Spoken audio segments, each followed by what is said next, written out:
हम सभी प्रेरणा स्रोत भारत रत्न और भारत के पूर्व प्रधानमंत्री श्री स्वर्गीय अटल बिहारी वाजपेयी जी के पुण्यतिथि पे विनम्र श्रद्धांजलि और नमन करता हूँ और उनकी जो एक प्रेम भाव और विचारधारा के सोच जो थी उसके बारे में आप लोग के सामने थोड़ा सा मैं व्याख्या करना चाहता हूँ। उन्होंने विपक्ष में भी बहुत दिन तक बैठा और सरकार भी बहुत दिन तक चलाई, लेकिन दोनों पक्ष में जो उनकी विचार थी एक ऐसे समूह को और सम्मिलित करके सबके साथ मिलजुल के जो राष्ट्र निर्माण में कार्य करते थे वह एक उनके लिए बहुत ही हम लोग के एक प्रेरणा का स्रोत है।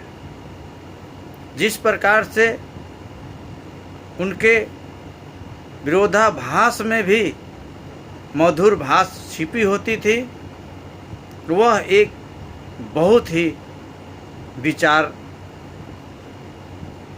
जो आज हम उनके शिक्षा के ज्ञान के रूप में और उनके प्रेरणा के रूप में देखना चाहिए। जिस प्रकार से वो एक पूरे भारत के हर व्यक्ति के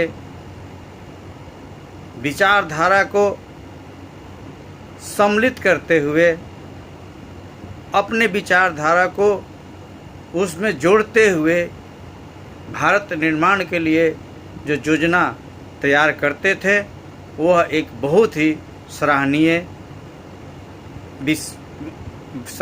है। संसद भवन में भी जब वो कोई भी चीज़ बोलते थे तो उसमें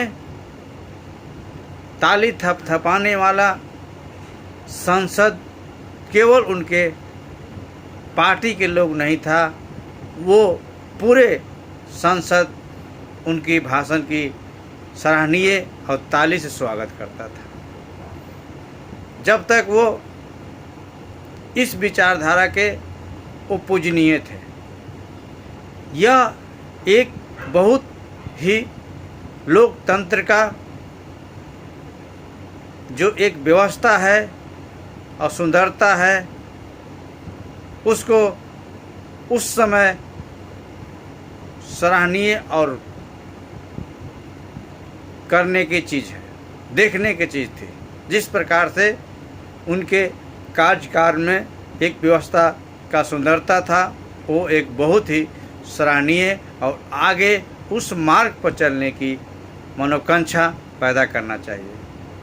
लेकिन आज बड़ी दुख की बात है जिस प्रकार से विपक्ष और सरकार में विरोधाभास में एक कहीं से भी मधुर आवाज़ नहीं होती है। विपक्ष इस तरह से कटास का शब्द यूज करता है और सरकार में भी बैठे हुए उस विपक्ष के बात को इस तरह से कटास करते हैं कि लोकतंत्र की शोभा जो है वो दिन अभी के काल में जो शोभा है बहुत ही नीच स्तर तक गिरते जा रही है। इस पे हमारे अटल जी की दिए हुए विचारधारा को जरूर अपनाना चाहिए और सोचना चाहिए।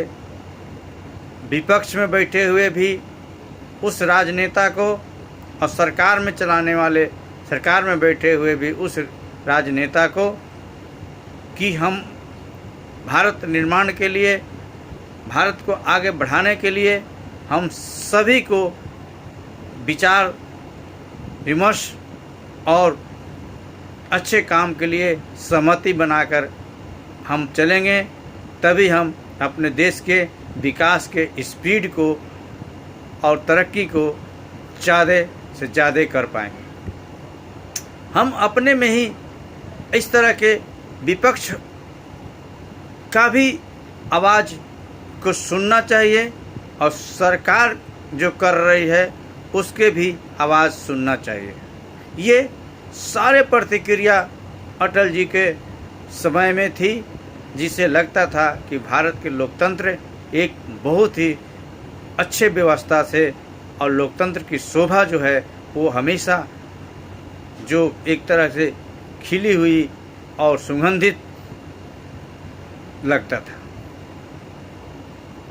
लेकिन आज थोड़ी सी विचारधारा में परिवर्तन हो गई, जिससे लगता है कि एक व्यक्ति राष्ट्र निर्माण के लिए लगता है कर रहा है तो दूसरा व्यक्ति राष्ट्र के निर्माण में बाधा पहुंच रहा है। विचारधारा की लड़ाई नहीं है, एक व्यक्ति चल रहा है तो दूसरा व्यक्ति रुक रहा है।